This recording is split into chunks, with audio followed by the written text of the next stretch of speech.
CTO-nya pengen punya saham gede, CEO-nya juga pengen punya saham gede. Nah, pasti seperti itu kan.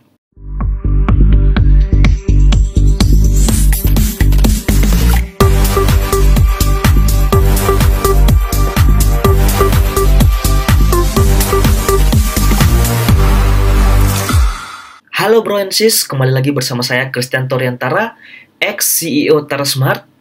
Pada kesempatan ini saya ingin melanjutkan episode 7 kesalahan gua saat menjalankan bisnis, dan ini adalah seri terakhir dari episode tersebut, yaitu kesalahan pembagian saham. Dan pertama-tama saya ingin meminta maaf karena lama tidak mengupload video, karena terkait topik kesalahan pembagian saham ini, saya harus meminta izin kepada pihak-pihak terkait agar tidak ada yang dirugikan. Dan untuk seri sebelumnya dari 7 kesalahan gua saat menjalankan bisnis, Anda dapat dengarkan melalui channel YouTube Tara HD secara gratis tentunya. Dan saya ingatkan untuk jangan lupa melakukan subscribe dan menekan tombol lonceng untuk mendapatkan informasi video terbaru dari kami. Oke? Nah, oke, kalau gitu mari kita ke pembahasannya. Salah satu yang sering dipertanyakan oleh para pebisnis atau founder startup di awal adalah bagaimana sih cara membagi saham? Apakah bagi rata antara co-founder dan berapa persen yang harus kita berikan kepada investor, dan pertanyaan-pertanyaan tentang saham yang harus kita share lainnya. Pasti itu akan menjadi sebuah pertanyaan-pertanyaan yang muncul ketika kita awal untuk mencari tim, membagi share maksudnya membagi saham atau membagi share kepada investor awal kita. Nah, sehingga banyak juga yang akhirnya melakukan kesalahan dalam hal ini, termasuk saya sendiri. Apalagi jika kalian datangnya bukan dari latar belakang bisnis, atau kalian dulunya tidak sekolah atau memiliki jurusan bisnis di pendidikan kalian. Nah, untuk itu sebenarnya rahasianya adalah tidak ada aturan baku dalam menentukan pembagian saham. Semua berdasarkan kesepakatan dari para calon pemegang saham, di mana calon pemegang saham ini seperti investor atau calon investor, atau calon tim kalian, atau calon co-founder, atau rekan kalian yang akan bergabung dalam bisnis kalian. Kalian pasti bertanya-tanya harus berapa sih? Dan ini selalu dipertanyakan banyak orang tentunya. Ada juga nih yang seperti ini nih biasanya nih, antara CEO dan CTO sering iri-irian nih terkait saham. CEO-nya merasa bahwa bisnisnya yang mereka jalani ini bisa jalan nih karena dia bekerja keras, membuat bisnis plan, membuat marketing plan, mencari investor, dan lain-lain. Sedangkan CTO pun merasa demikian, merasa dia paling lelah bekerja karena harus mendevelop aplikasi siang dan malam, hingga mungkin kadangkala lupa makan. Nah, itu mungkin menjadi iri-irian lah antara CTO dan CEO. CTO-nya pengen punya saham gede, CEO-nya juga pengen punya saham gede. Nah, pasti seperti itu kan. Nah, untuk itu mari kita belajar dari kesalahan saya, gengs. Di saat membangun startup, kesalahan paling fatal yang saya lakukan saat pembagian saham sebagai CEO dan co-founder yang merintis bisnis dari awal adalah membagi saham secara rata. Wah, pasti udah banyak yang bertanya-tanya nih, kok itu salah sih, kok bagi secara rata kok salah sih? Mungkin bagi sebagian orang udah sepantasnya dalam tim harus adil kan. Menurut kalian pasti kan ada yang seperti itu kan, pembagian harus rata. Tapi permasalahannya akan timbul jika kamu sebagai CEO yang memimpin perusahaan harus mengambil keputusan, karena kalian sebagai CEO mempunyai saham yang sama, yang rata. Hal ini akan sulit bagi kalian sebagai CEO untuk mengambil keputusan jika kalian memiliki co-founder lainnya yang juga di awal menjabat sebagai C-level, memiliki saham yang sama dengan seorang CEO. Ini akan menjadi sangat susah buat seorang CEO untuk mengambil keputusan tentunya. Nah, untuk itu perlu untuk disepakati bahwa sebelum membuat pembagian saham, membagi sahamnya CEO, ada baiknya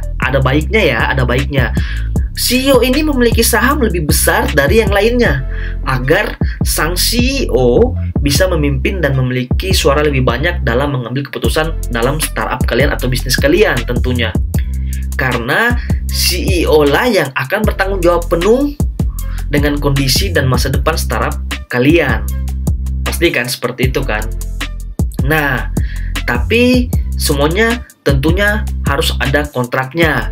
Jika nanti CEO-nya nggak perform nih, dia harus rela mungkin mengembalikan sahamnya kepada mungkin founder lainnya, ataupun kalian membagi saham secara berkala sesuai juga performa si CEO. Jadi nggak langsung dikasih nih CEO sekian persen ini, nggak, tapi bertahap. Jangan sampai nanti nih CEO-nya malah nggak perform karena memang nggak punya pengalaman menjalankan bisnis sebelumnya, tapi dia udah dapat saham gede kan, itu fatal juga. Makanya itu harus ada kontraknya kan. Nah, itu harus diatur tuh di atas perjanjian hitam di atas putih kan. Nah, oke. Sampai sini kita sudah punya gambaran nih di mana kita harus membagi saham antara para co-founder itu seperti apa sih baiknya. Nah, itu tadi saran-saran yang bisa saya berikan buat kalian, yang silakan kalian untuk mendiskusikan ini pada tim kalian. Nah, oke. Kemudian masalah lainnya adalah saat kalian ingin mencari investor nih. Kadangkala kita sendiri bingung saat mencari investor. Berapa saham yang harus dibagikan kepada sang investor tersebut? Ada yang bilang dari valuasi lah dihitungnya, dari inilah, itulah. Tapi pada prakteknya sebenarnya, sekali lagi gue bilang ya, nggak ada aturannya. Apalagi bisnis kamu masih startup nih, masih mencari model bisnis. Ingat ya, ini adalah investor pertama kan. Kalian masih mencari model bisnis yang tepat nih. Mau hitung valuasinya, mau gimana kalau masih baru? Jadi susah kan. Mana pengguna kalian masih kecil, aplikasinya kalian mungkin belum dikenal orang, dan kalian belum besar, modal kalian mungkin cuman laptop yang dibeliin sama mungkin bokap nyokap kalian, mungkin ditambah sepeda motor butut yang kalian pakai bertahan hidup numpang ke kosan teman-teman kalian kalau makan. Ya itu adalah pengalaman gua dulu ya, seperti itu. Jadi ya mungkin nggak untuk kalian ya, beda lah ya, mungkin kalian lebih oke lah ya kalau model itu gitu, apa yang mau dihitung gitu kan, kalau model gua gitu kan. Tapi yang mungkin ya, kalian mungkin lebih beruntung lagi ya saat ini, semoga seperti itu. Nah, intinya kesalahan kita adalah terlalu memberikan porsi saham terlalu besar kepada investor awal. Itu adalah kesalahan kita waktu itu. Hal ini akan menyulitkan kita dalam mencari pemodal berikutnya. Jadinya kita harus ngalah nantinya untuk jual saham kita ke investor selanjutnya agar kita punya modal lagi nih buat jalanin startup kita.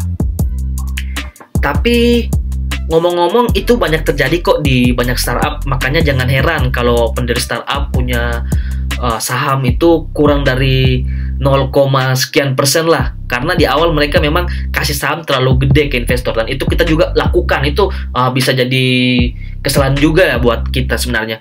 Buat gua ya, nggak tahu buat yang lain ya, tapi menurut gua ini adalah salah satu kesalahan sih yang sering terjadi buat para founder pemula atau para pendiri startup pemula ya, atau para pebisnis pemula lah ya saat mencari investor. Ya mungkin sih kalau jual lebih mahal pun takutnya nggak ada pemodal yang mau sama startupnya ini, dan akhirnya startupnya ini nggak berkembang gitu kan. Jadi ya udahlah, kita jual murah aja gitu agar ada investor di awal. Itu juga ya mungkin dikembalikan kepada kalian juga ya. Jadi kembali lagi sih dari kesepakatan dan kepintaran kalian untuk membaca peluang di masa yang akan datang. Jika kalian memang mau tetap memberikan saham gede kepada investor di awal. Tapi jika masih bisa nego, saran saya nih, kasih 10-20% aja ke investor awal. Itu lebih aman buat lu ke depannya nyari investor lagi. Oh iya, tapi ada juga kok startup yang sekarang gede dan jadi raksasa, walaupun di awal malah foundernya yang cuma dapat 10-20% gitu, dan investornya dapat gede 80-90%. Intinya sih balik lagi seperti yang gue bilang tadi, lu harus pintar lihat peluang untuk startup lu ke depannya, karena dapat 0, sekian persen dari perusahaan yang nilai perusahaannya gede akan lebih untung ketika punya saham banyak tapi nggak ada nilainya gitu deh. So, itu yang bisa saya bagikan saat ini, dan Untuk itu, sampai sini dulu podcast hari ini, dan sampai ketemu di episode menarik selanjutnya pada video podcast CEO berikutnya yang akan tayang pada channel YouTube Tara HD.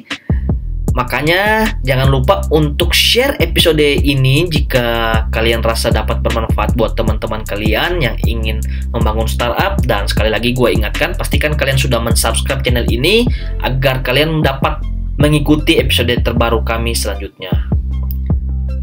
Oke, akhir kata, see you on the next episode. Thank you.